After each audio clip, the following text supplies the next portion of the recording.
Masjidil Haram. Sebelum Adam dan Hawa turun ke bumi, Ka'bah telah diletakkan dan para malaikat telah bertawaf mengelilinginya sambil bertalbiyah. Kemudian badai topan menutupinya pada zaman Nuh alaihi salam. Tatkala yang maha tinggi dan kuasa menghendaki manusia kembali kepada cahaya kebenaran, Dia perintahkan Nabi Ibrahim alaihi salam untuk membawa istri beliau Hajar beserta putra beliau Ismail yang masih menyusuh ke lembah kosong yang kering dari air dan buah-buahan. Di sana keduanya beliau tinggal pulang. Sesampai di jalan beliau berdoa kepada Allah, "Wahai Rabb kami, sesungguhnya aku telah menempatkan sebahagian keturunanku di lembah yang tidak mempunyai tanam-tanaman di dekat rumah Engkau, Baitullah, yang dihormati. ربنا إني أسكنت من ذريتي بواد غير ذي زرع عند بيتك المحرم ربنا ليقيموا الصلاة فاجعل أفئدة من الناس تهوي إليهم وارزقهم من الثمرات لعلهم يشكرون." Ya Rabb, kami yang demikian itu agar mereka mendirikan salat, maka jadikanlah hati sebagian manusia cenderung kepada mereka, dan beri rezekilah mereka dari buah-buahan, mudah-mudahan mereka bersyukur. Sebagai pengabulan doa Nabi Ibrahim, terpancarlah air Zam-Zam, mata air suci untuk Ismail dan ibunya Hajar. Tatkala kabilah-kabilah mengetahui hal ini, mereka segera datang ke tempat air dan kesucian. Adapun Bani Al-Amalik, mereka menetap di atas bukit Qaiqu'an setelah mendapatkan izin dari Hajar alaihissalam. Ketika Ismail alaihissalam menginjak dewasa dan balik, ia dinikahkan dengan Imarah, putri kepala suku Bani Amalik. Di saat kabilah Jurhum datang, tinggallah mereka di celah Al-Wad. Setelah beberapa tahun, Allah mengizinkan nabinya Ibrahim alaihissalam untuk berkunjung ke lembah tersebut di atas. Di sana beliau menanyakan tentang keadaan Ka'bah dan istri beliau. Dikarenakan beliau mendapat istri, anaknya tidak bijak dalam berkata-kata, maka beliau memerintahkannya untuk menyampaikan salam kepada suaminya tatkala pulang, dan memerintahkan agar sang suami merubah pintu gerbangnya. Ismail pun paham akan maksud perkataan ayahnya. Lantas beliau ceraikan wanita tersebut. Tatkala mendengar berita itu, Bani Jurhum segera mengejar kemuliaan pernikahan dengan Nabi Ismail alaihissalam. Dari pasangan inilah akhirnya terlahir kabilah-kabilah Arab yang paling terpandang. Allah menunjukkan kepada Nabi Ibrahim alaihissalam tempat didirikannya Ka'bah dan menentukan sudut-sudutnya. Allah Ta'ala berfirman yang artinya, وَإِذْ بَوَّأْنَا لِإِبْرَاهِيمَ مَكَانَ الْبَيْتِ أَلَّا تُشْرِكْ بِي شَيْئًا وَطَهِّرْ بَيْتِيَ لِلطَّائِفِينَ وَالْقَائِمِينَ وَالرُّكَّعِ السُّجُودِ. Dan ingatlah ketika kami memberikan tempat kepada Ibrahim di tempat Baitullah dengan mengatakan, janganlah kamu menyekutukan sesuatu pun dengan aku, dan sucikanlah rumahku ini bagi orang-orang yang tawaf, orang-orang yang beribadat, serta orang-orang yang rukuk dan sujud. Nabi Ibrahim dan Nabi Ismail alaihimassalam pun segera memperjelas batas-batas Ka'bah, mensucikan tempatnya dan mendirikan bangunan Ka'bah dari sudut Aswad ke rukun Syamali utara, di mana terletak Hajar Aswad sepanjang 32 hasta, dan dari rukun Yamani ke Hajar Aswad sepanjang 20 hasta dengan tinggi 7 hasta. Kemudian keduanya meletakkan Hajar Aswad pada tempatnya dan melakukan tawaf dengan berkeliling 7 putaran. Lantas mereka mulai mengajak manusia ke rumah pusaka ini untuk beribadah kepada Allah dan mensucikan diri dari dosa-dosa dunia. Jatuh hatilah umat manusia ke rumah Allah Baitullah ini dan mereka berlomba-lomba untuk mengunjunginya. Allah Ta'ala berfirman yang artinya, وَأَذِّن فِي النَّاسِ بِالْحَجِّ يَأْتُوكَ رِجَالًا وَعَلَى كُلِّ ضَامِرٍ يَأْتِينَ مِنْ كُلِّ فَجٍّ عَمِيقٍ. Dan berserulah kepada manusia untuk mengerjakan haji. Niscaya mereka akan datang kepadamu dengan berjalan kaki dan mengendarai unta yang kurus yang datang dari segenap penjuru yang jauh. Kemudian Nabi Ismail alaihissalam terus mengurusi Baitullah hingga beliau meninggal. Sepeninggal beliau, secara turun-menurun kabilah Jurhum mengurusinya. sampai banjir bandang menjebol bendungan Ma'arif di negeri Sabak pada abad ketiga Masehi, sehingga menghancurkannya dan memaksa kabilah Asad dan Khuza'ah untuk hijrah ke arah utara. Khuza'ah menetap di Mekah setelah mengalahkan Bani Jurhum dan mengusir mereka darinya. Lantas Amr bin Luhai merubah agama Allah yang lurus dan menggantikannya dengan penyembahan patung dan berhala, serta mewajibkan orang-orang yang haji berkorban untuknya. Jadilah tawaf di Baitullah sekedar muka dan tasdiyah, yaitu tepuk tangan dan siulan. Keadaan ini terus berjalan sampai kedatangan Qusay bin Kilab bin Murrah, yang termasuk keturunan Nabi Ismail alaihissalam pada pertengahan abad ke-5 Masehi. Maka kepemimpinan dan pengurusan Mekah pun diserahkan kepadanya. Dengan inilah berawal era Quraisy dan tersebarlah marga-marga Quraisy di penjuru kota Mekah. Rumah-rumah dari tanah liat dan batu menggantikan rumah-rumah dari bulu-buluan. Qusay membuat batasan seluas lingkaran tawaf yang kita kenal sekarang, mendirikan Darun Nadwa dan mengizinkan orang-orang untuk mendirikan bangunan di sekelilingnya. Memberi minuman jamaah haji adalah suatu derajat tinggi dan kemuliaan yang pada saat yang sama merupakan sebuah pekerjaan yang berat dan memakan biaya. Karena sulitnya air di tanah Mekah dan karena Zam-Zam belum lagi ditemukan setelah ditutup oleh Jurhum. Seiring dengan semakin banyaknya jemaah haji dan semakin bergairahnya roda perekonomian, masalah kurangnya air menjadi perhatian utama setiap orang yang memerintah Mekah setelah Qusay. Abdul Muttalib berpikir tentang sumur Zam-Zam yang banyak diriwayatkan dalam berbagai berita. Ia terus berusaha mencari tempatnya sampai ia melihat dalam mimpinya orang yang memanggil, menunjukkan tempatnya dan memerintahkan penggaliannya. Maka Allah tunjukkan posisi sumur. Dan bersamaan dengan hal ini banyak kafilah haji dan dagang yang bersegera mendatanginya, sehingga Mekah pun menjadi Ummul Qura, artinya induk desa-desa dan pusat perdagangan yang tak tertandingi. Mekah menjadi titik temu jalur perdagangan antara Yaman dan Habsyah, Ethiopia dan sekitarnya di sebelah selatan, Persia dan Romawi di sebelah utara, India di sebelah timur, Mesir dan Afrika di sebelah barat. Mekah seolah-olah bersiap diri untuk menyambut Nabi yang paling mulia dan misi terakhir para Nabi.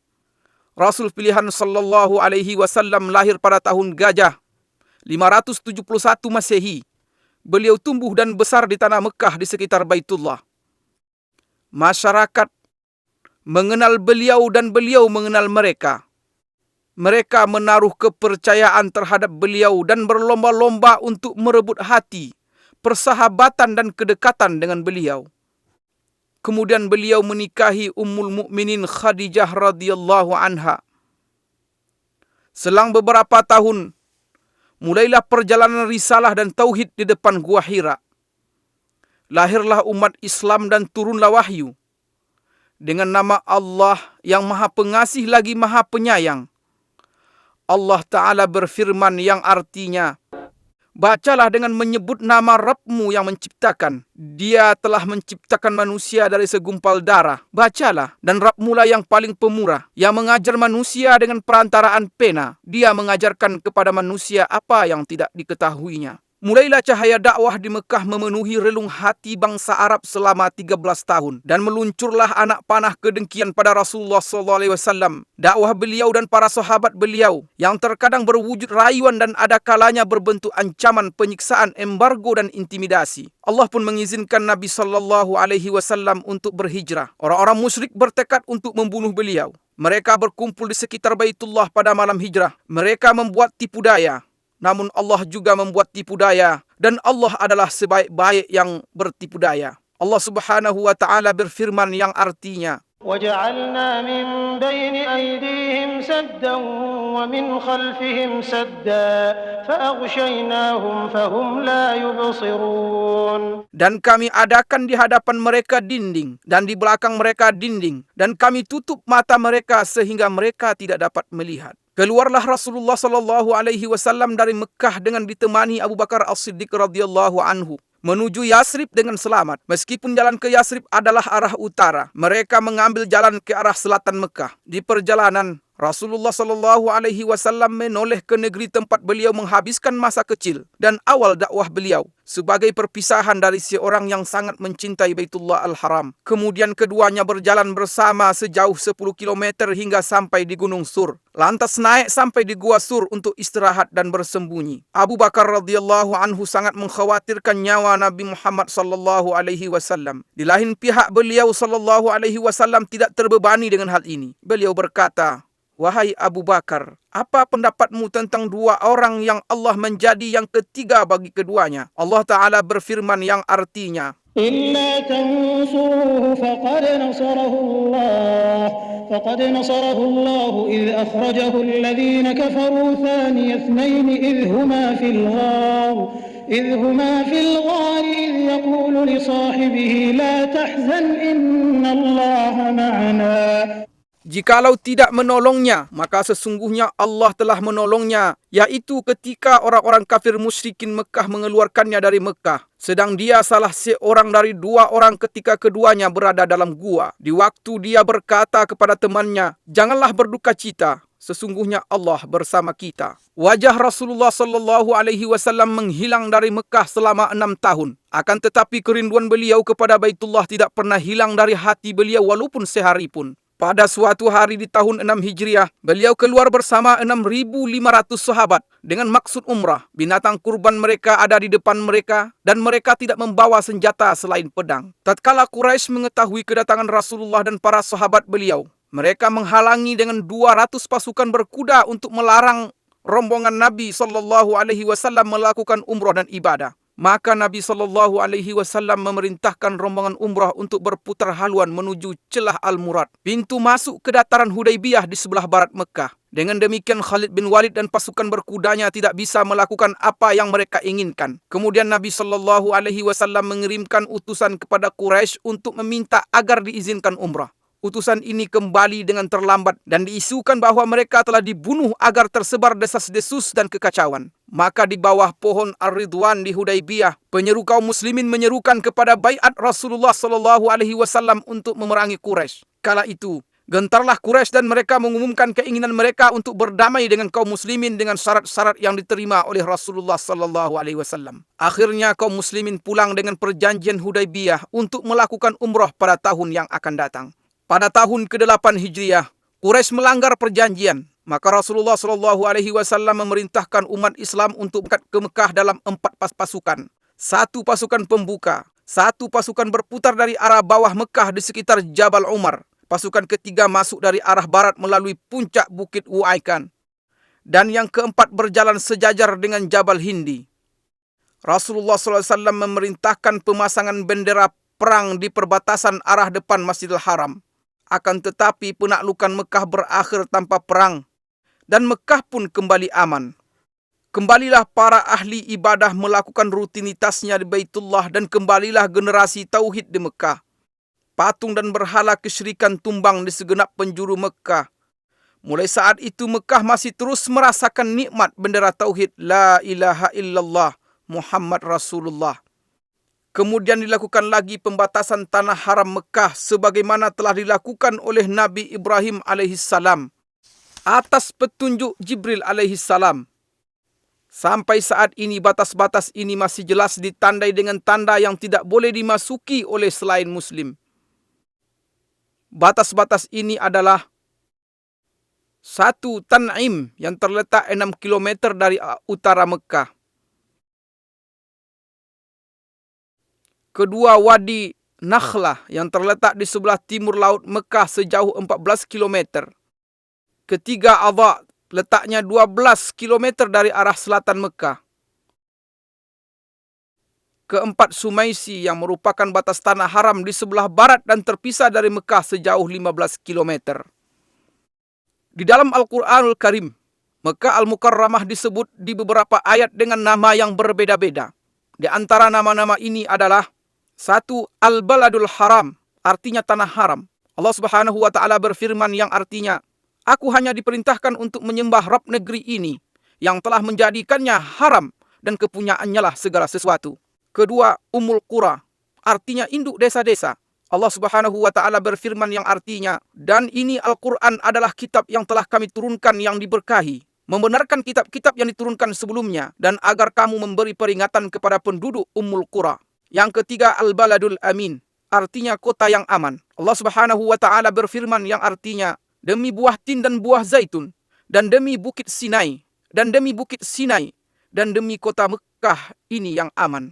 Yang keempat, Ma'ad, artinya tempat kembali. Allah Subhanahu wa taala berfirman yang artinya, sesungguhnya yang mewajibkan atasmu melaksanakan hukum-hukum Al-Quran benar-benar akan mengembalikan kamu ke tempat kembali. Yang kelima, Mekah. Allah Subhanahu wa taala berfirman yang artinya, dan dialah yang menahan tangan mereka dari membinasakan kamu dan menahan tangan kamu dari membinasakan mereka di tengah kota Mekah. Yang keenam, Bakkah. Allah Subhanahu wa taala berfirman yang artinya, sesungguhnya rumah yang mula-mula dibangun untuk tempat beribadah manusia ialah Baitullah yang di Bakkah, yang diberkahi dan menjadi petunjuk bagi semua manusia. Mekah pada awal era Saudi adalah percontohan untuk seni penataan kota di mana gang-gangnya yang sempit bertemu di Masjidil Haram, yang merupakan jantung dan ruhnya. Orang yang memperhatikan bisa dengan mudah menemukan pengaruh faktor cuaca terhadap penampilan Mekah Al-Mukarramah, dan bentuknya yang sesuai dengan bentuk lembah serta lereng gunung yang berdiri di atasnya, yang merupakan perpanjangan dari lembah Ibrahim, Tua, Fatah, dan bagian atas dari Wadi Muhassir. Kemudian, hubungan langsung antara cuaca dan arsitektur bangunan di Mekah tampak dengan jelas. Udara Mekah panas dan kering di sebagian besar musim. Derajat panasnya berkisar antara 30 hingga 45 derajat. Karenanya, jalan-jalan dibuat sempit meskipun gedung-gedungnya menjulang tinggi, agar orang-orang bisa berlindung di balik bayang-bayangnya sepanjang hari. Perluasan pertama Masjidil Haram dilakukan oleh Khalifah Umar bin Khattab pada tahun 17 Hijriah. Selanjutnya Utsman bin Affan pada tahun 18 Hijriah. Kemudian berturut-turut berbagai perluasan dan renovasi pada zaman yang berbeda-beda oleh Banu Umayyah, Bani Abbasiyah, Turki Utsmani, dan dinasti Saudi. Perluasan Saudi yang diumumkan oleh Raja Abdul Aziz Al Saud pada tahun 1368 Hijriah adalah peristiwa terpenting selama ini, karena berlangsung selama 20 tahun dan luas Masjidil Haram bertambah menjadi 160.000 meter persegi setelah sebelumnya tidak melebihi 19.000 meter persegi. Masjid terdiri dari 2 lantai yang dilapisi marmer luar dalam. Semua bagian perluasan Turki Utsmani yang lama direnovasi dan disatukan dengan perluasan yang baru. Lingkaran tawaf diperluas sebesar 300% dari luasnya yang lama dan dilapisi dengan marmer putih yang tidak menyerap panas. Pintu-pintu masuk sumur Zam-Zam dipindahkan dan pintu Ka'bah yang mulia diganti dengan pintu berlapiskan emas murni yang beratnya mencapai 286 kg.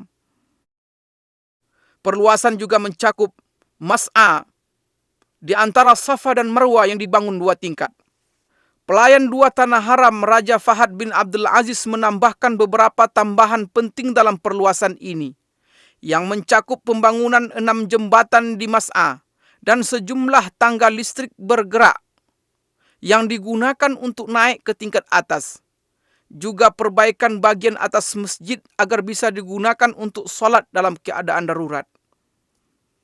Pada masa ini, di mana jumlah umat Islam mencapai 1 miliar jiwa dan transportasi begitu mudah bagi jutaan di antara mereka, perluasan Masjidil Haram dan Masjid Nabawi memiliki arti penting yang tidak ada tandingannya sepanjang sejarah. Perluasan yang dilakukan pelayan 2 tanah haram Raja Fahad bin Abdul Aziz adalah jawaban langsung dalam menyambut jumlah jamaah haji yang terus bertambah. Maka pada tanggal 2 Safar 1409 Hijriah, pelayan 2 tanah haram meletakkan batu pertama proyek perluasan Masjidil Haram di Mekah Al-Mukarramah dengan anggaran sebesar 6,8 miliar rial Saudi dan mencakup halaman Suq Saghir, yaitu pasar kecil di sebelah barat masjid. Desainnya dibuat melengkapi masjid yang sekarang dari segi eksterior dan bentuk arsitektur secara umum.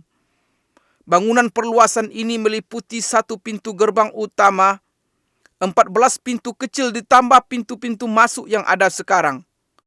Juga 2 buah menara setinggi 180 meter yang desainnya menyerupai 7 menara yang lain. Ditambah lagi pembangunan 2 bangunan untuk eskalator, 1 di arah selatan dan 1 lagi di utara, untuk memudahkan jemaah haji dan jemaah solat. Halaman yang mengelilingi Masjidil Haram disiapkan sedemikian rupa dan berlantaikan marmer putih yang memantulkan panas. Dengan demikian Masjidil Haram bisa memuat hampir 1 juta orang. Pemandangan Masjidil Haram pada 10 hari terakhir bulan Ramadan tidak tertandingi oleh pemandangan sepanjang tahun. Karena pada saat itu ada salat tarawih dan tahajud, di mana tangan-tangan menengadah dengan khusyuk, hati-hati yang penuh harap dan air mata yang tertumpahkan, semua mengharap ampunan Tuhan. Allah Subhanahu wa Ta'ala berfirman yang artinya, dan siapa lagi yang mengampuni dosa selain Allah?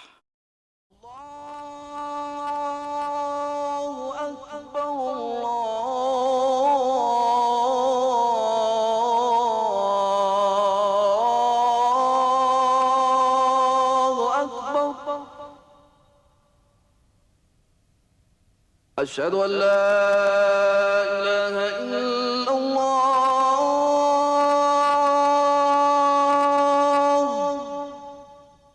Masjidil Aqsa. Sejarah tempat ini adalah cerita bersambung 5.000 tahun sejak ditinggali oleh kaum Yabus. Kemudian penduduk keturunan Kan'an yang berdarah Arab turun-temurun menempatinya dan menjadi bagian yang tak terpisahkan dari tanah ini. Di sini mereka menemukan ketenangan dan keamanan. Mereka pun menganugerahi tempat ini peradaban dan seni. Dan tempat ini membalas dengan aliran kebaikan dan barakah seolah-olah seperti pohon zaitun yang merupakan simbol cinta dan anugerah. Sepanjang masa ini, kota ini telah mengalami lebih dari 25 peperangan yang semuanya bisa dilewati. Dan kota ini beserta penduduknya yang baik tetap bertahan dan menjadi simbol sejarah serta peradaban manusia. Kota ini berbeda dari kota-kota yang lain. Disinilah jembatan yang menghubungkan bumi dengan langit pada malam Isra dan Mi'rajnya. Disinilah sungai yang mengalir dari kesucian dan cahaya terang di hati para pencinta yang menjatuhkan bayangannya di atas bebatuan, tempat tinggal dan nama-nama. Dan sejak malam itu, yaitu malam Isra dan Mi'raj, kota ini menjadi kiblat pertama kaum muslimin. Mereka menghadap ke arahnya dengan hati mereka sebelum melihatnya dengan mata. Ia telah menetap di sanubari umat Islam sebelum mereka tinggal di dalamnya. Maka bangkitlah suatu kerinduan untuk selalu bersama. Di sini dan dari Gunung Al-Mukabbir di tahun 636 Masehi, Khalifah Umar bin Khattab melontarkan takbir bersejarahnya, di mana terlihat oleh beliau bahwa kunci kota suci ini diserahkan dan manusia seluruhnya menerima isi surat perjanjian Umar. Sejarah masih terus teruji dengan panasnya rangkaian peristiwa, dan kota suci ini pada masa Islam mengalami puncak kemajuannya dalam peradaban dan peran kemanusiaan. Bagaimana tidak? Sedangkan penakluknya yang pertama, Nabi Muhammad SAW bersabda, "Satu golongan dari umatku akan terus berada di atas kebenaran. Mereka menang dan unggul atas musuh-musuh mereka. Orang yang menyelisihi mereka tidak membahayakan mereka. Tidak pula kesusahan menimpa mereka sampai datang kepada mereka perkara Allah," artinya kematian. Sedangkan mereka dalam keadaan seperti itu. Para sahabat bertanya, "Di manakah mereka wahai Rasulullah?" Beliau menjawab, "Di Baitul Maqdis dan sekitarnya."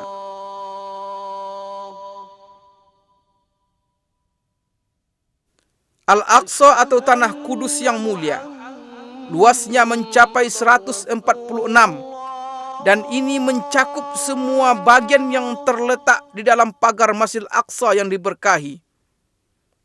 Di dalamnya terdapat banyak jalanan dan tenda-tenda yang didirikan oleh para raja dan gubernur,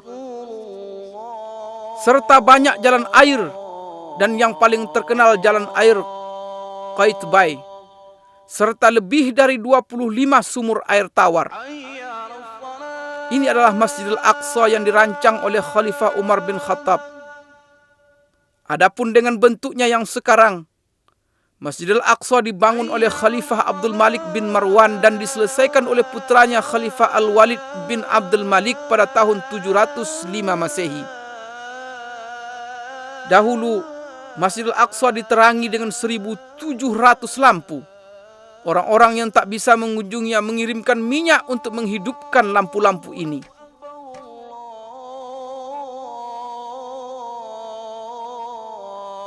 Di tempat ini terdapat kubah-kubah indah yang mendunia, yaitu Masjid Qubbatus Sakhra yang disepakati oleh semua ahli sejarah sebagai bangunan paling indah di atas muka bumi.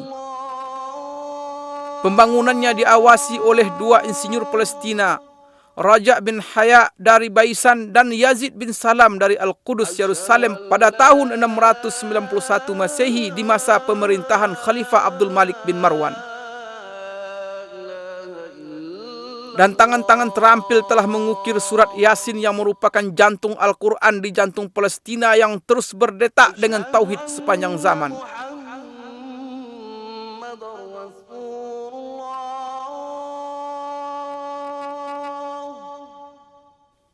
Masjidil Aqsa memiliki 10 pintu. Dan kota Al-Qudus yang sekarang disebut dengan Al-Baldah Al-Qadimah, artinya kota lama, memiliki 7 pintu. Ini di luar beberapa pintu masjid dan pintu kota yang ditutup. Pagar kota Al-Qudus yang bersejarah telah dicoba diruntuhkan lebih dari 17 kali, namun selalu bisa segera tegak kembali. Renovasi terakhir dilakukan pada masa Sultan Sulaiman Al-Qanuni di tahun 1536 Masehi. Al-Qudus dikelilingi oleh 4 menara tinggi dan 34 menara biasa. Di sini, di setiap jengkal dan pojok terdapat barakah, ketinggian dan keindahan menara-menara yang ramah dengan panggilan langit. Kubah-kubah yang tersohor di jalan-jalan ketinggian. Mihrab-mihrab yang salat di dalamnya tidak menunjukkan selain kesucian. Dan tempat-tempat duduk yang mengingatkan kepada orang-orang berbudi. Pada tanggal 30 Juli 1980 Masehi, Perdana Menteri Israel dengan kesepakatan partainya mengeluarkan keputusan menjadikan Al-Qudus sebagai ibu kota Israel untuk selamanya. سندافع عن المدينة الثالثة في الإسلام بكل ما تستطيع ولن تبخل عليها بدم. Kita akan pertahankan kota ketiga Islam ini dengan segala kemampuan dan tidak akan keberatan untuk menumpahkan darah karenanya.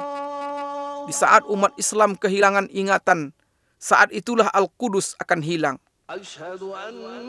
Dahulu selama 100 tahun Masjidil Aqsa dirubah menjadi perkantoran. Masjid Qubbatus Sakhra dirubah menjadi gereja.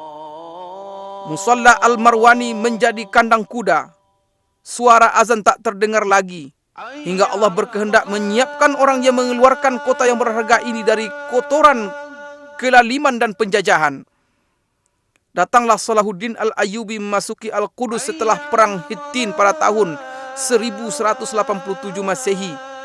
Dengan mengangkat bendera Tauhid untuk bersujud dan bersujud bersamanya pasukan penakluk yang berjaya mengalahkan berbagai rintangan yang telah menghalangi junjungan kita Nabi Muhammad SAW dan kejayaan beliau.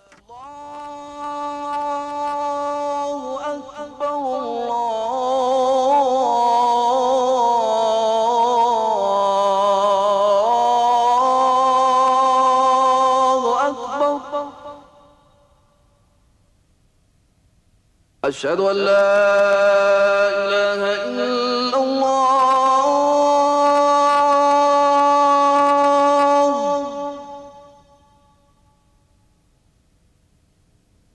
أشهد أن لا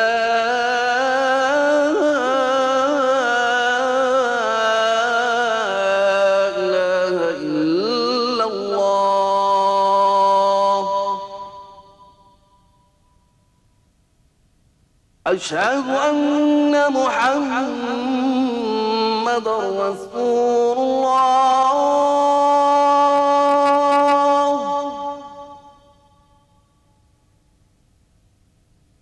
أشهد أن محمدًا رسول الله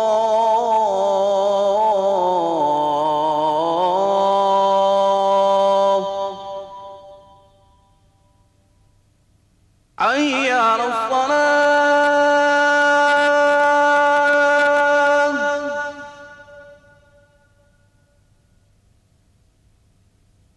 حي على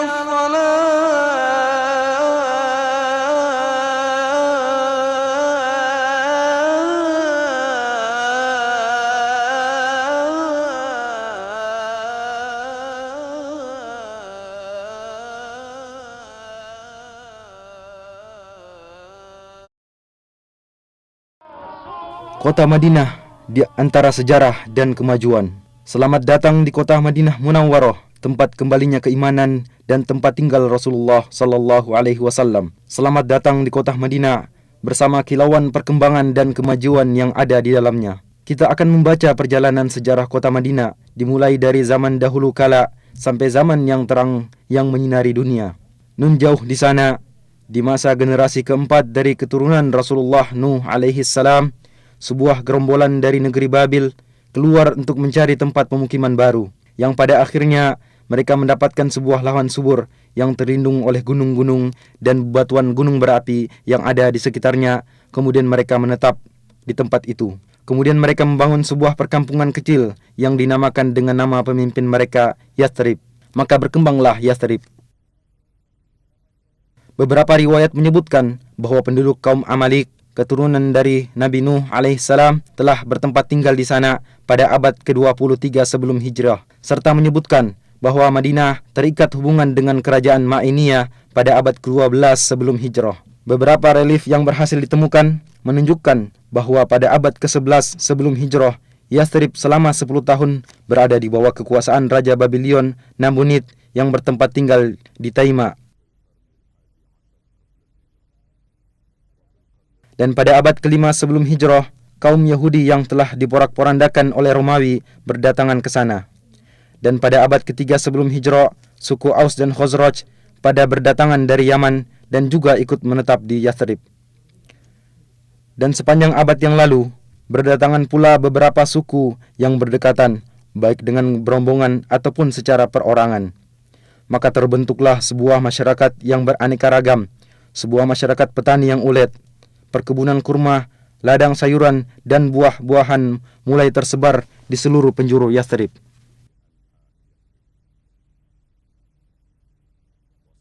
Sehingga kafilah-kafilah dagang yang berpindah-pindah antara negeri Syam dan Yaman singgah di sana untuk membekali diri dengan airnya yang jernih dan kurmanya yang istimewa, serta untuk melakukan tukar-menukar barang dagangan dengan penduduknya. Dan pada tahun 120 sebelum hijrah terjadi sebuah peperangan antara suku Aus dan Khazraj yang semua itu tidak lepas dari muslihat dan tipu daya kaum Yahudi. Peperangan yang terjadi berkali-kali yang dikobarkan oleh rasa iri dan dendam menjadikan kehidupan menjadi kacau dan menyebabkan kebanyakan orang merasa jemu dengan keadaan yang ada, sehingga mereka dengan penuh rasa sabar menunggu terjadinya sebuah perubahan. Benih jalan keluar dan perubahan mulai muncul pada tahun ketiga sebelum hijrah, ketika pada musim haji beberapa orang dari suku Khazraj bertemu dengan Rasulullah sallallahu alaihi wasallam. Kemudian beliau sallallahu alaihi wasallam mendakwai mereka untuk memeluk agama Islam dan membacakan beberapa ayat-ayat Al-Qur'an kepada mereka. Akhirnya sebagian mereka mengatakan kepada sebagian yang lainnya, "Wahai kaumku, ketahuilah demi Allah, sungguh dia adalah nabi yang dijanjikan oleh orang-orang Yahudi dan jangan sampai mereka mendahului kalian kepadanya." Kemudian mereka berkata kepada Rasulullah sallallahu alaihi wasallam, "Kami tinggalkan kaum kami dan di antara mereka sedang terjadi permusuhan dan perpecahan yang sangat dahsyat. Mudah-mudahan Allah Subhanahu wa taala denganmu mempersatukan mereka. Kemudian mereka kembali ke kota Yathrib dalam keadaan beriman. Pada tahun berikutnya, 10 orang dari suku Khazraj dan 2 orang dari suku Aus berjumpa dengan Rasulullah sallallahu alaihi wasallam. Kemudian mereka menyatakan keislaman dan membaiat Rasulullah baiat Aqabah pertama. Rasulullah sallallahu alaihi wasallam mengutus Mus'ab ibnu Umair bersama mereka untuk mendakwai penduduk Yathrib baik di rumah-rumah mereka atau di perkebunan untuk memeluk agama Islam. Dan akhirnya berkat usahanya sebagian mereka mendapatkan hidayah, di antaranya sebagian pemimpin suku Aus dan Khazraj. Pada musim haji berikutnya, 70 orang berangkat menemui Rasulullah sallallahu alaihi wasallam untuk membayat beliau pada baiat Aqabah kedua. Mereka mengajak Rasulullah sallallahu alaihi wasallam dan para sahabatnya untuk berhijrah dari Mekkah ke Madinah untuk bersama-sama membangun masyarakat Islam pertama. Kemudian kaum muslimin mulai berhijrah menuju kota Madinah. Berikutnya Rasulullah sallallahu alaihi wasallam dan sahabatnya Abu Bakar As-Siddiq berangkat berhijrah, yang mana beliau bagaikan bulan purnama yang datang menerangi kota Madinah.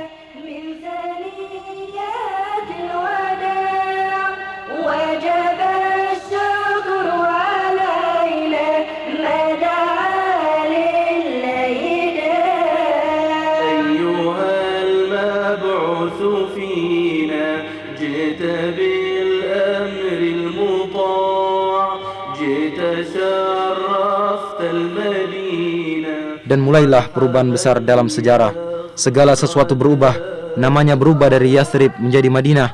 Di samping itu, dia juga masih memiliki nama-nama lain yang menunjukkan akan kedudukannya yang agung, seperti Thayyibah, Thabah, dan Ad-Dar. Keyakinan manusia berubah dari pengagungan terhadap berhala menjadi Islam. Masjid Nabawi menjadi pusat bimbingan dan pemerintahan. Pasukan-pasukan perang dikirim untuk memberantas kesyirikan dan menegakkan kalimat tauhid.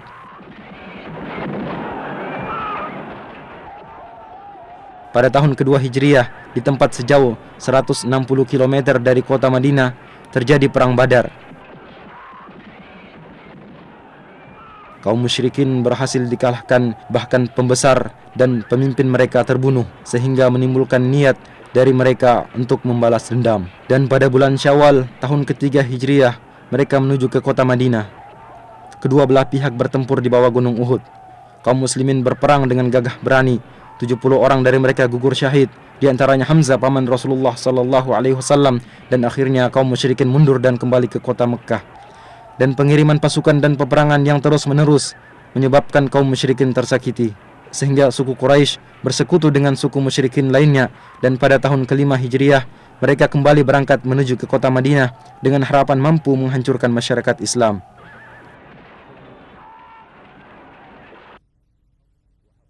Kaum muslimin menggali parit dan membentengi kota Madinah. Akhirnya kaum musyrikin mengepung mereka dari belakang parit dan mereka berusaha berkali-kali untuk menerjang.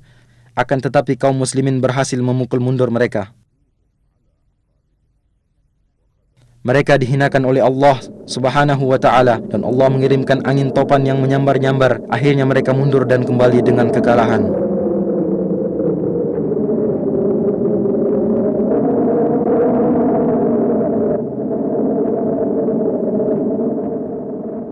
Sepanjang masa Nabi sallallahu alaihi wasallam, kemudian zaman Khulafaur Rasyidin, Madinah merupakan ibu kota negara Islam yang luas. Kaum muslimin datang berduyun-duyun ke kota Madinah untuk bertemu dengan Rasulullah sallallahu alaihi wasallam dan para Khulafaur Rasyidin setelah beliau, serta menunaikan solat di Masjid Nabawi.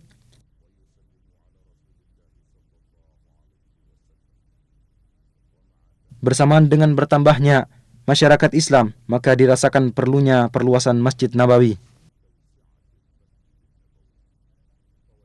Pada tahun ke-7 Hijriyah, Rasulullah sallallahu alaihi wasallam melakukan perluasan masjid untuk pertama kalinya.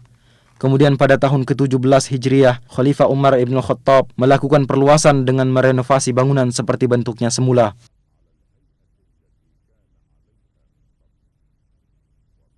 Pada tahun 30 Hijriyah, Khalifah Uthman ibn Affan merenovasi bangunan dengan menggunakan batu berukir dan memperluas areal masjid. Dan di Masjid Nabawi diatur pasukan-pasukan untuk berdakwah dan membuka wilayah. Maka agama Allah menyebar di segenap penjuru Jazirah Arab dan di Syam, Irak, Mesir, serta bagian utara benua Afrika.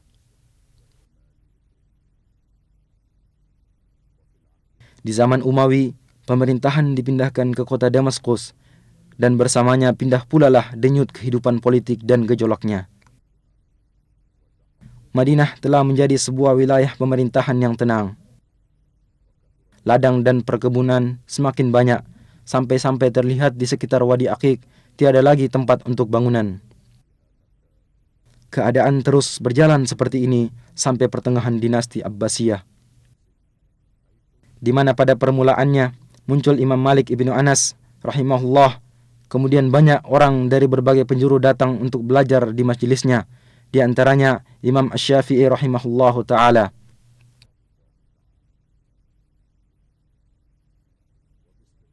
Dengan pengecualian fitnah dan gejolak yang terjadi pada abad pertama dan kedua, Madinah adalah sebuah kota yang tentram dan penuh dengan nuansa ilmu. Kaum muslimin berbondong-bondong datang ke kota Madinah untuk menunaikan solat di Masjid Nabawi.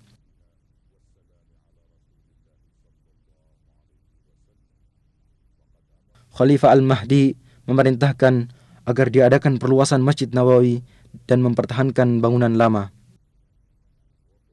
Dan pada abad ketiga Hijriah, mulailah muncul kemerosotan dalam berbagai aspek kehidupan, di mana bangunan-bangunan berkurang, istana-istana yang terletak di Aqiq mulai ditinggalkan, dan keamanan menjadi kacau.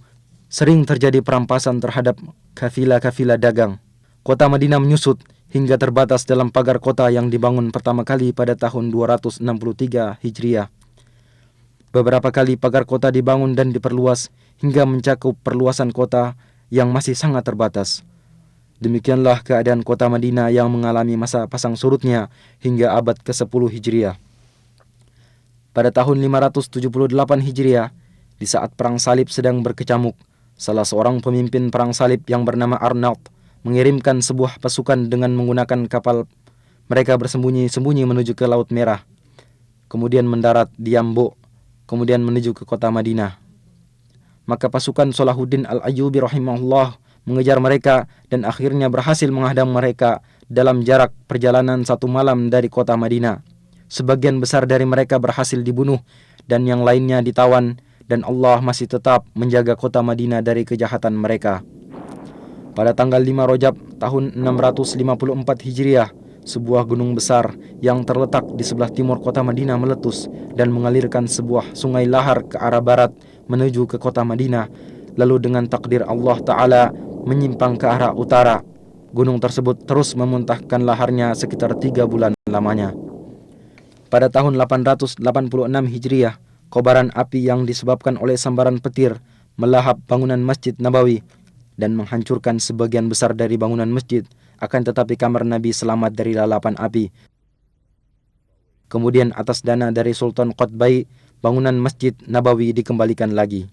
Sebagaimana juga dibangun beberapa sekolahan dan tempat-tempat belajar mengaji yang mengumpulkan ulama, para penuntut ilmu, dan orang-orang yang tinggal berdekatan. Pada abad ke-10 Hijriah, kota Madinah mulai dikuasai oleh dinasti Utsmani yang berlangsung selama 4 abad, yang di sela-selanya kota Madinah menyaksikan berbagai kejadian yang bermacam-macam, di antaranya yang paling besar, pembaharuan pagar kota dan dibangunnya sebuah benteng yang kokoh lagi luas, dan ditugaskannya beberapa satuan pasukan guna menjaga keamanan. Dan sungguh penduduk Madinah telah mendapatkan manfaat dari hal tersebut. Keamanan terjaga, perampokan kafilah dagang menjadi berkurang. Kemudian mulailah kepemimpinan melemah dan terjadi perebutan kekuasaan antara panglima pemerintahan. Akibatnya keamanan menjadi kacau, perampokan kafilah-kafilah dagang kembali terjadi, bahkan sampai terjadi di perbatasan kota Madinah. Di dalam kota Madinah sendiri terjadi kekacauan dan perpecahan, walau akhirnya berhasil diselesaikan. Pada tahun 1220 Hijriah, penduduk Madinah memberikan baiatnya kepada para da'i-da'i pembawa perbaikan dan bergabung dengan kerajaan Saudi pertama, dan selama 6 tahun mereka hidup penuh dengan rasa aman dan tentram. Kemudian Tulun Basha bin Muhammad Ali Basha berhasil merebut kota Madinah, yang kemudian mengembalikannya lagi kepada kerajaan Utsmaniyah. Lalu pada tahun 1265 Hijriah dimulailah pembaharuan dan perluasan bangunan Masjid Nabawi yang menelan waktu 12 tahun dan akhirnya muncullah sebuah bangunan baru yang indah dan unik.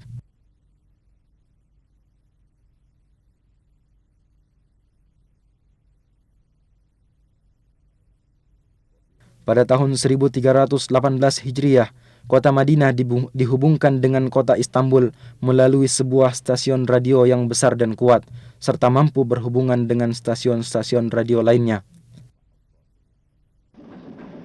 Dan pada tahun 1326 Hijriah, selesai dibangun jalur rel kereta api yang membentang dari kota Damaskus sampai ke kota Madinah, sehingga mengakibatkan terjadinya perubahan besar dalam kehidupan ekonomi, sosial, dan pembangunan.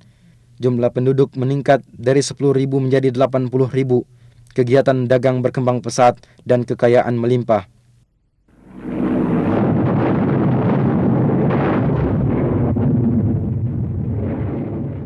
Akan tetapi pada tahun 1334 Hijriah, mulailah saat-saat yang berat dan keras dari perjalanan kota Madinah Munawwarah, dikarenakan mulainya Perang Dunia Pertama. Pemimpin pasukan Utsmaniyah Fakhri Pasha mengerahkan pasukan dalam jumlah besar di dalam kota Madinah dan di sekitarnya, serta membangun benteng-benteng di sekelilingnya. Pasukan Asy-Syarif Hussein beserta sekutunya mengadakan perlawanan guna menguasai kota Madinah dan membujuk penduduk Madinah untuk keluar dari Madinah, dan sebagian besar dari yang tersisa dipaksa untuk berhijrah, sehingga rumah-rumah dan perkampungan menjadi kosong dari penghuninya. Selama 3 tahun, orang-orang yang masih menetap tinggal di dalamnya diblokade, sehingga mereka mengalami kelaparan dan kekurangan pangan.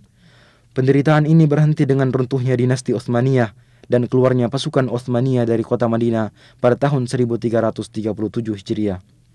Dan orang-orang Bani Hashim menerima tampuk kepemimpinan atas kota Madinah. Maka selang beberapa waktu, kota Madinah kembali memulai sebagian gerak kehidupannya. Madinah menjadi sebuah negeri yang kecil, penduduknya tidak lebih dari 15.000 jiwa. Kemudian muncul kembali kekacauan dan perpecahan, serta kepemimpinan mulai melemah, terutama setelah terjadi bentrokan antara orang-orang Bani Hashim dengan pasukan kerajaan Saudi di tempat yang jaraknya tidak seberapa jauh dari kota Madinah. Jalan satu-satunya untuk keluar dari penderitaan adalah jalan At-Tauhid, jalan yang dipimpin oleh Raja Abdul Aziz Ibnu Abdurrahman Ali Saud, serta menyatukan kekuatan negeri yang terpisah-pisah di bawah sebuah kerajaan yang besar dan kuat.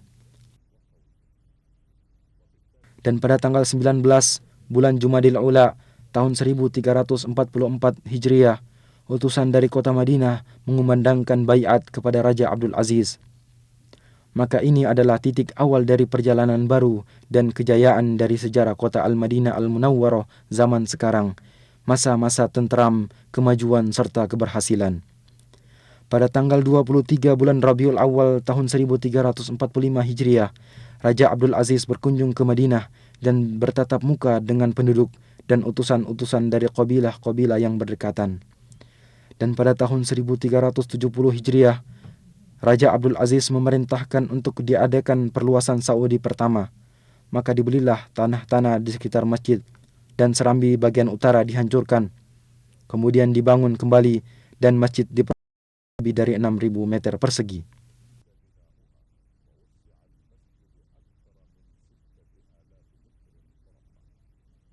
Maka tampillah sebuah bangunan baru lagi indah yang serambinya menampung ribuan jamaah solat.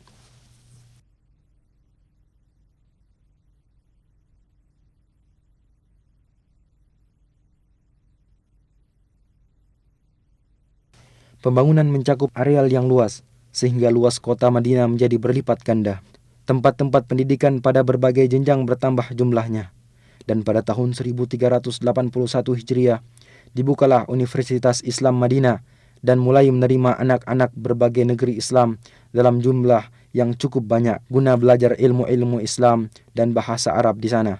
Sebagaimana dibukanya cabang-cabang dan fakultas-fakultas di bawah Universitas Raja Abdul Aziz dan Universitas Islam Raja Muhammad Ibnu Saud. Dan di Madinah diterbitkan sebuah majalah untuk pengetahuan umum yang bernama Al-Manhal. Kemudian diikuti oleh harian Al-Madinah Al-Munawwarah dan gerakan menuju pengetahuan umum berkembang pesat.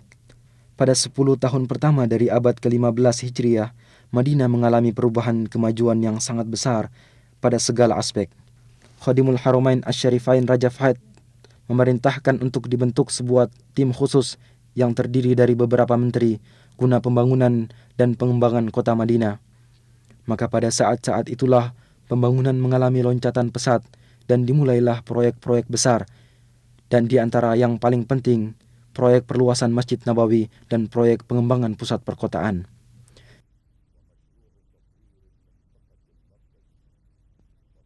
Dan pada tanggal 15 bulan Safar tahun 1405 Hijriah, Khadimul Haramain Asy-Syarifain meletakkan batu pertama untuk proyek tersebut, maka dimulailah pekerjaan pembangunan besar ini. Satu daerah pemukiman penduduk yang berada di sekitar masjid dibebaskan dan para pemilik gedung-gedung diberikan uang ganti rugi dengan penuh, bangunan-bangunannya dimusnahkan. Lalu mulailah penggalian pondasi yang dalam dan pemancangan tiang-tiang besar, yang akhirnya sedikit demi sedikit pembangunan masjid ini dapat diselesaikan. Selama 9 tahun, pekerjaan berjalan siang dan malam, tanpa harus mengganggu pelaksanaan ibadah solat di Masjid Nabawi tersebut. Dan bimbingan serta pengawasan dari Pangeran Abdul Majid Ibnu Abdul Aziz, Gubernur Madinah, memiliki peranan besar dalam pelaksanaan proyek ini secara mendetail.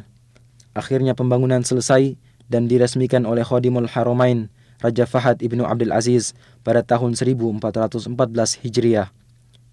Bentuk pembangunan baru ini adalah dengan memperluas bangunan lama sebesar 73.000 meter persegi. Adapun atapnya dirancang sedemikian rupa agar serambi dan ruangannya mampu menampung ribuan jamaah solat. Kemudian di bawah pelataran dibangunlah tempat parkir bagi kendaraan yang mampu menampung 5.000 kendaraan roda 4. Dan di tempat yang terletak sejauh 7 km dari masjid juga dibangun sebuah pusat pendingin udara, di mana melalui pipa besar udara dingin dihantarkan ke Masjid Nabawi.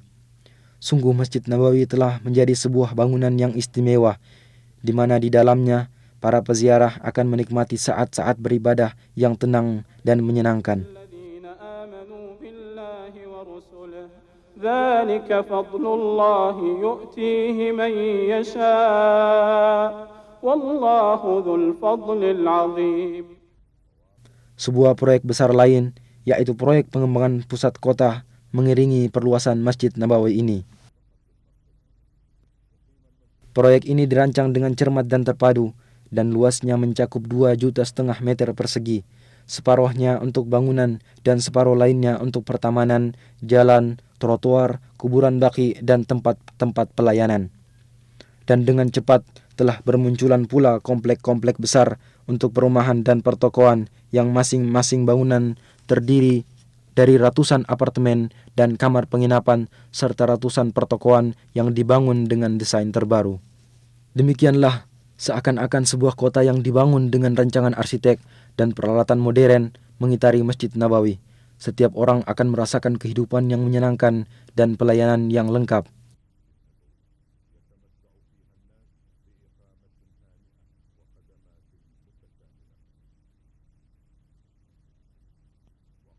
Di samping itu, masih ada proyek lain, yaitu proyek pembangunan dan perluasan masjid-masjid bersejarah. Dan yang paling pertama adalah masjid pertama kali dibangun dalam sejarah Islam, yaitu Masjid Quba. Maka Masjid Quba dihancurkan, kemudian dibangun bangunan Masjid Quba yang baru dengan tetap mempertahankan arsitekturnya yang asli. Luasnya ditambah dengan luas halaman luar mencapai 13.500 meter persegi.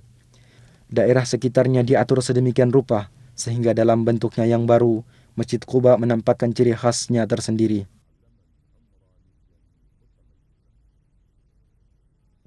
مسجد أسس على التقوى من أول يوم أحق أن تقوم فيه رجال يحبون أن يتطهروا والله يحب المطهرين.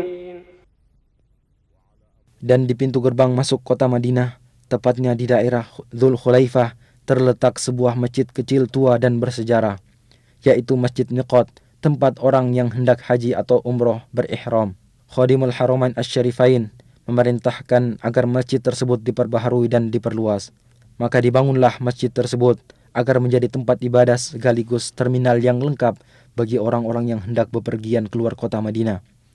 Luasnya mencapai 90.000 meter persegi, mencakup sebuah masjid yang mampu menampung 5.000 jamaah solat serta tempat-tempat pelayanan ihram.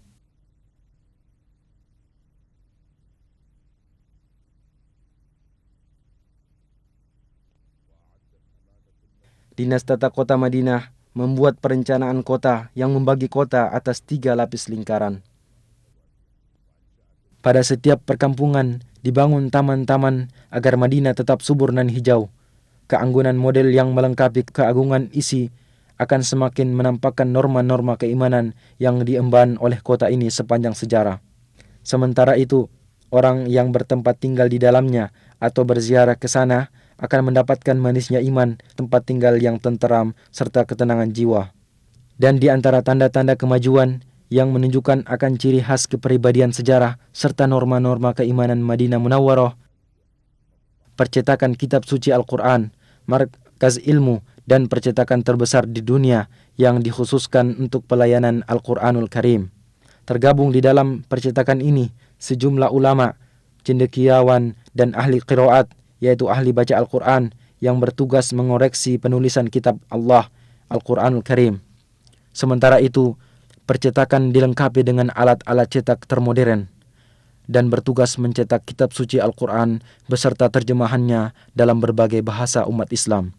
Percetakan juga menyiapkan studio khusus untuk rekaman serta kaset dan piringan hitam untuk merekam bacaan Al-Quran.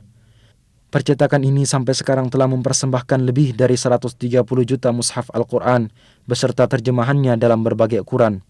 Sebagaimana telah mempersembahkan berjuta-juta kaset rekaman bacaan Al-Quran yang berbeda-beda serta membagikannya ke segala penjuru dunia dalam rangka mengemban misi pertama Islam yang dibawa oleh Al-Madinah Al-Munawwarah pada zaman Nabi, serta agar mengingatkan kita akan tugas agung yang diemban oleh sahabat di zaman Abu Bakar As-Siddiq, kemudian Uthman ibnu Affan radhiyallahu anhuma, yaitu pengumpulan Al-Quran Karim serta penyatuan naskah dan penulisannya serta membagikannya kepada masyarakat Islam waktu itu.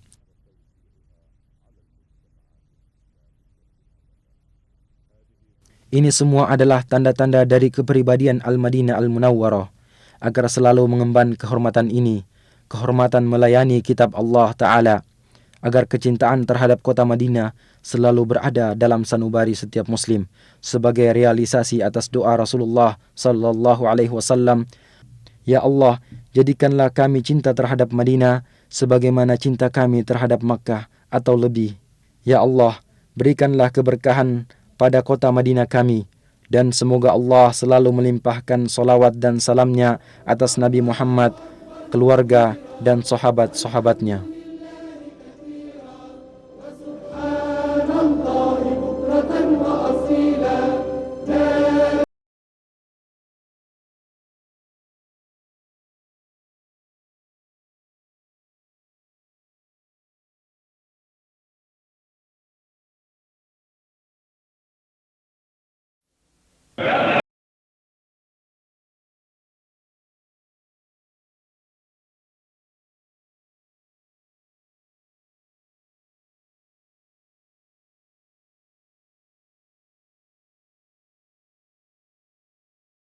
yang telah menanamkan kecintaan kepada hamba-hambanya untuk menunaikan ibadah haji dan umroh, untuk melipat gandakan pahala mereka dan menghapuskan dosa-dosa mereka. Salawat dan salam kita tujukan kepada baginda Rasulullah Sallallahu Alaihi Wasallam, para keluarganya dan para sahabatnya yang mulia. Sebagaimana Allah telah memberi limpahan rahmat kepada manusia, Allah juga mensyariatkan ibadah haji ke rumahnya yang mulia di hari-hari yang telah ditentukan.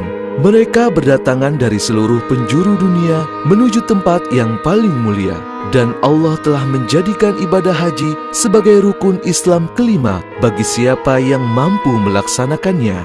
Demikian pula Allah Subhanahu wa Ta'ala telah mensyariatkan ibadah umroh ke rumahnya yang mulia tanpa ada batasan waktu, untuk memudahkan manusia agar mereka sering mendatangi Ka'bah untuk beribadah dan berdoa memohon ampunan dosa.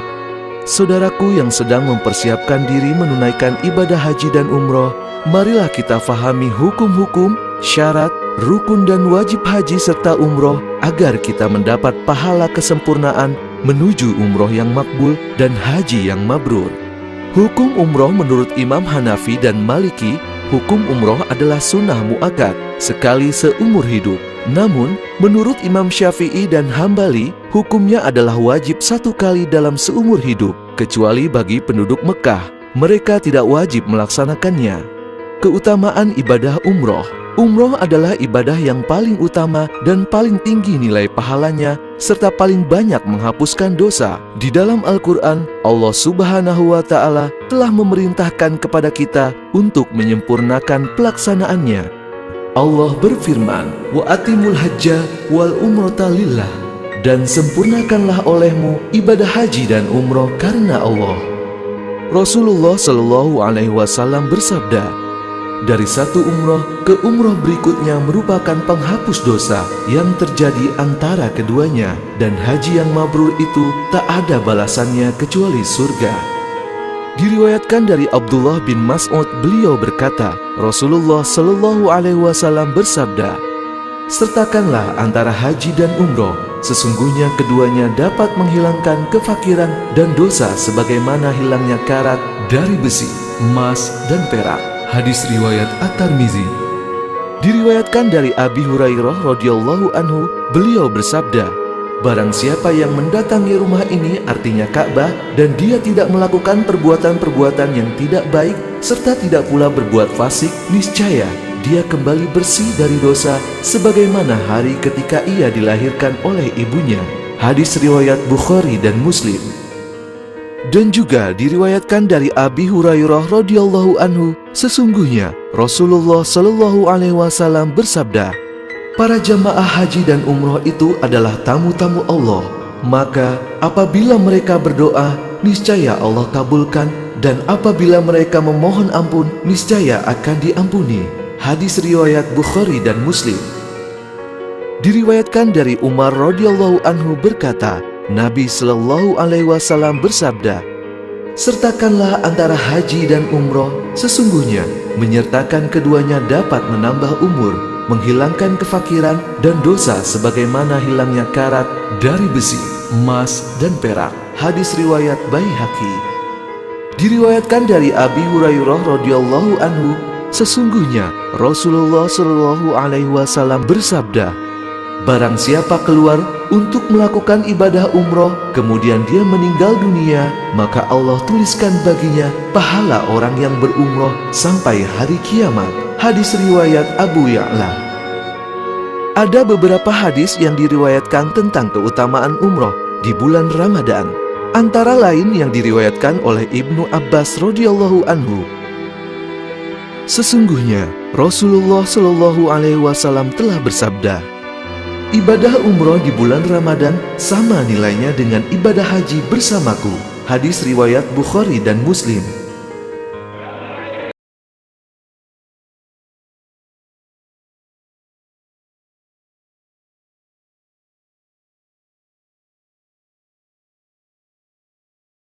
Kebanyakan para ulama berpendapat bahwa rukun umroh ada 5, yaitu ihram, tawaf di Ka'bah, sa'i antara Bukit Sofa dan Marwah, tahallul, dan tertib. Ihram artinya berniat melaksanakan umroh, diikuti bertalbiyah. Bagi yang melaksanakan umroh, hendaknya mempersiapkan diri dengan membersihkan diri, antara lain menggunting kuku, mandi seperti mandi junub, bersuci, pakai wangi-wangian di badan, kemudian melakukan sholat ihram 2 rakaat. Kain ihram untuk laki-laki terdiri dari 2 helai kain yang tidak berjahit, utamanya berwarna putih. 1 helai untuk disarungkan dan helai yang lain dipergunakan untuk menutup pundak atau selendang. Adapun pakaian ihram untuk wanita adalah mukena sholat, utamanya berwarna putih dan tidak menutup muka dan tidak menggunakan kaos tangan. Larangan-larangan ihram. Apabila seseorang yang umroh telah berniat umroh, maka wajib baginya menjauhi larangan-larangan ihram yang terbagi dalam 3 macam. Pertama, larangan yang khusus bagi laki-laki yaitu memakai pakaian yang berjahit atau yang membentuk tubuh, atau sebagian anggota tubuh seperti kaos kaki, menutup kepala dan muka, dan memakai sepatu yang menutup mata kaki.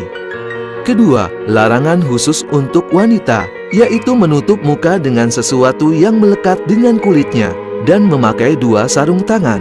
Ketiga, larangan untuk laki-laki dan wanita, yaitu tidak jidal, rafas dan pusuk, tidak memakai harum-haruman, tidak membunuh binatang buruan, tidak berjima atau senggama, tidak mencabut atau mencukur rambut, tidak menggunting kuku, dan tidak merusak tanaman. Apabila niat ihram dilakukan setelah sholat fardu, maka dia tidak perlu lagi melakukan sholat sunnah ihram 2 rakaat. Setelah itu, memasang niat umroh. Labbaik Allahumma umratan, nawaitul umrata, wa ahramtu biha lillahi ta'ala. Artinya, aku penuhi panggilanmu ya Allah untuk beribadah umroh. Lalu diikuti dengan talbiyah. Labbaik Allahumma labbaik, labbaik la syarika laka labbaik, innal hamda wan ni'mata laka wal mulk la syarika lak.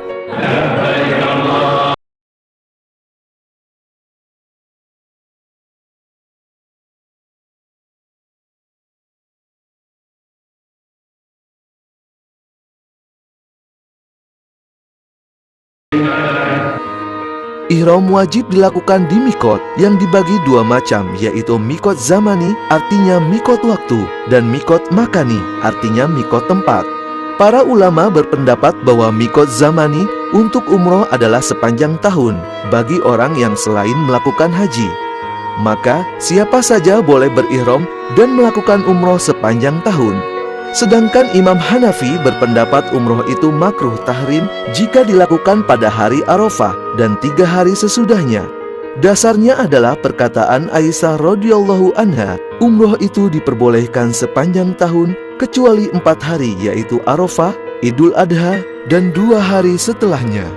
Adapun untuk mikot makani, maka manusia dibagi dalam 3 kelompok. Pertama, afaqih, yaitu orang yang tinggalnya di luar kawasan mikot. Apabila ia ingin melaksanakan umroh, maka tidak boleh melewati mikotnya, kecuali dalam keadaan ihram. Rasulullah Shallallahu Alaihi Wasallam telah menetapkan mikot bagi penduduk masing-masing wilayah. Diriwayatkan dari Ibnu Abbas radhiyallahu anhu, Rasulullah Shallallahu Alaihi Wasallam telah menetapkan mikot untuk penduduk Madinah di Zulkhulaifah yang kini dikenal dengan Masjid Bir Ali.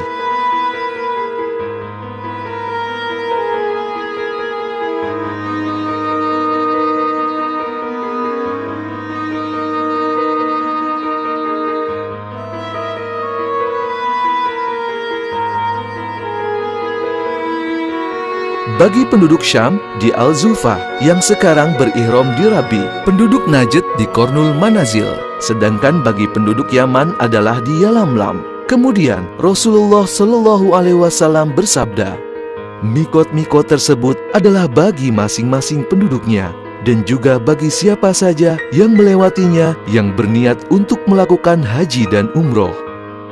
Yang kedua, mikoti, yaitu orang yang tinggalnya di kawasan mikot atau yang searah dengannya atau daerah setelah mikot sampai ke daerah Mekah, tapi masih di luar kawasan tanah haram. Maka mikot mereka adalah dari mana mereka akan melakukan umroh, dengan dalil sabdanya Rasulullah Shallallahu Alaihi Wasallam. Dan barang siapa yang tinggal di kawasan mikot atau setelahnya, maka mikotnya adalah dari mana dia berniat. Ketiga, haromi, yaitu orang yang tinggal di kawasan tanah haram Mekah, maka mikot mereka adalah luar daerah tanah haram. Apabila mereka ingin melakukan ibadah umroh, sebaiknya mereka pergi keluar tanah haram, walaupun hanya 1 langkah, dan dari sana mereka berniat ihram untuk umroh. Dalilnya adalah hadis Rasulullah Shallallahu Alaihi Wasallam yang diriwayatkan oleh Aisyah radhiyallahu anha. Beliau berkata, "Hai Rasulullah, apakah kamu berangkat melaksanakan haji dan umroh? Padahal aku berangkat melaksanakan haji saja. Lalu Rasulullah SAW memerintahkan Abdurrahman bin Abu Bakar untuk mengantarkan Aisyah ke Tan'im dan melaksanakan umroh dari sana setelah melakukan haji di bulan Zulhijjah. Hadis riwayat Bukhari dan Muslim.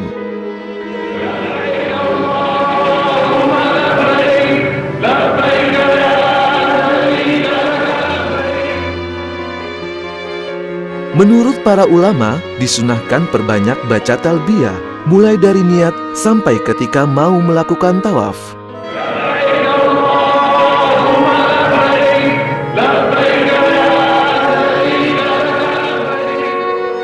Tawaf. Apabila seseorang yang melakukan umroh telah berada di kota Mekah, maka hendaklah bersegera menuju Masjidil Haram. Dimulai dengan memasuki Masjidil Haram dari pintu mana saja dan berdoa masuk masjid. Setelah itu, masuklah menuju areal tawaf. Ketika melihat Ka'bah, maka berdoalah. Areal tawaf di Masjidil Haram berupa halaman luas dengan lantai batu marmer yang di tengahnya berdiri Ka'bah Baitullah, Makom Ibrahim di depan pintu Ka'bah, dan Hijr Ismail berupa bangunan tembok setinggi 1,5 meter berbentuk setengah lingkaran. Untuk memulai tawaf, berdirilah dengan posisi sudut Hajar Aswad di sebelah kiri kita dan neon hijau yang ada di atas masjid di sebelah kanan kita. Karena saat ini garis batas untuk memulai tawaf yang berupa marmer berwarna coklat telah dihilangkan untuk menghindari berdesakan. Jangan lupa untuk membuka bahu kanan kita atau ittiba. Disunahkan sebelum memulai tawaf untuk mencium Hajar Aswad. Namun, karena padat dan berdesakan, cukup dengan melambaikan tangan kanan ke arah sudut Hajar Aswad sambil mengucapkan Bismillahi Allahu Akbar dan dikecup. Lalu, berjalanlah memulai tawaf mengelilingi Ka'bah dengan membaca doa apa saja yang difahami atau yang dianjurkan melalui buku-buku manasik umroh dan haji.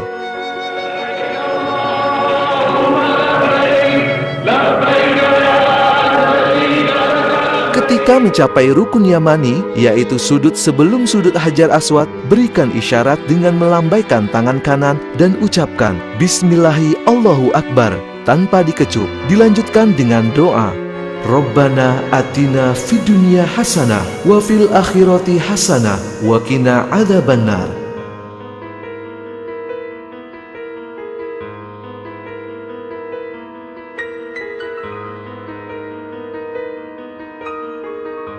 Hingga mencapai sudut Hajar Aswad. Sesampai di sudut Hajar Aswad, berhenti sejenak, lalu kembali beri isyarat dengan tangan kanan sambil membaca Bismillahi Allahu Akbar, lalu kecup.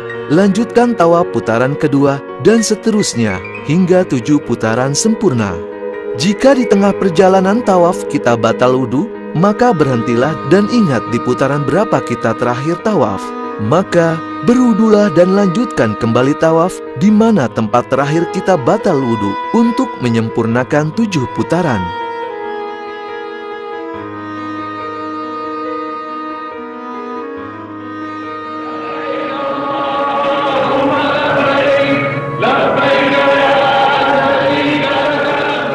Selesai tawaf 7 putaran, berjalanlah menuju Makom Ibrahim. Sehingga posisi kita menghadap Makom Ibrahim dan Ka'bah, bagian yang ada pintu Ka'bah atau multazam. Carilah tempat yang tidak menghalangi jamaah lain yang tawaf. Atau, jika terlalu padat, dapat sholat di mana saja di Masjidil Haram. Lalu, sholat sunnah 2 rakaat. Rakaat pertama setelah Al-Fatihah membaca surat Al-Kafirun, dan rakaat kedua setelah Al-Fatihah membaca surat Al-Ikhlas. Lalu, berdoalah.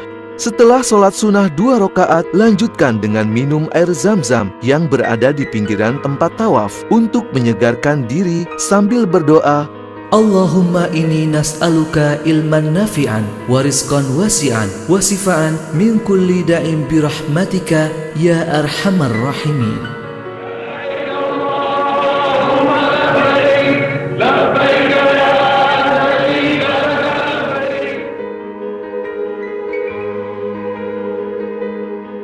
sa'i. Berjalanlah menuju Bukit Sofa untuk memulai sa'i.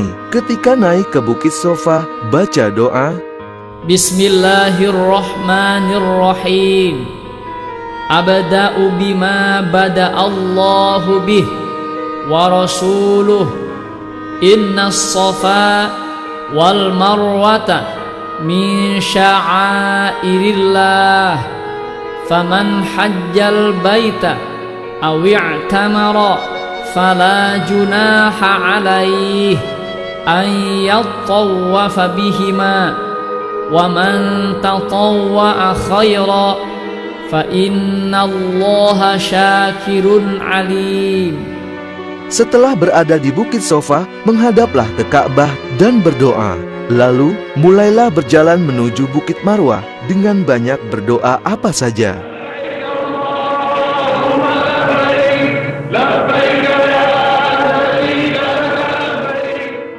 Ketika tiba di antara dua lampu atau pilar hijau, maka berlari kecil sambil membaca doa. Rabbighfir warham wa'fu wa takarram wa tajawaz amma ta'lamu innaka ta'lamu ma la na'lam innaka antallahul a'azzul akram. Bagi wanita cukup berjalan cepat saja.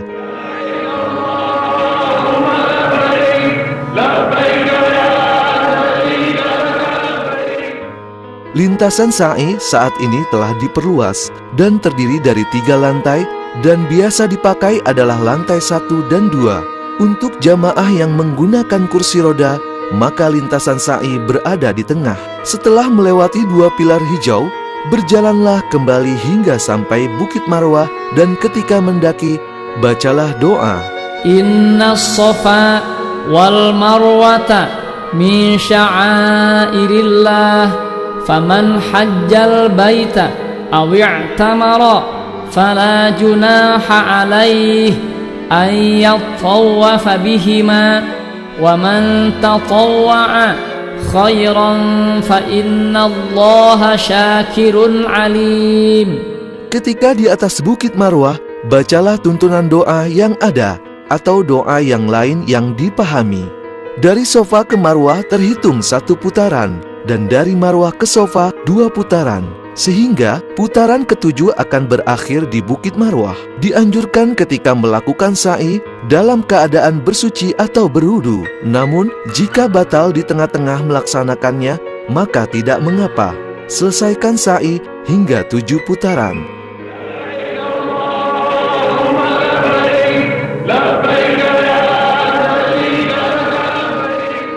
Tahallul. Selesai melakukan sa'i 7 putaran, maka rangkaian ibadah umroh diakhiri dengan tahallul, ditandai dengan menggunting rambut, minimal 3 helai bagi laki-laki dan 1 ruas jari bagi wanita. Dan Rasulullah Shallallahu Alaihi Wasallam memerintahkan digundul bagi laki-laki.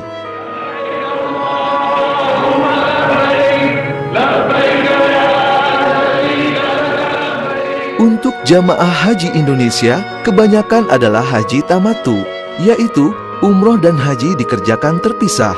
Umrohnya menjadi wajib dan ketika telah selesai mengerjakan umroh, maka menunggu sampai tanggal 8 Zulhijjah untuk kembali berihram dengan niat haji.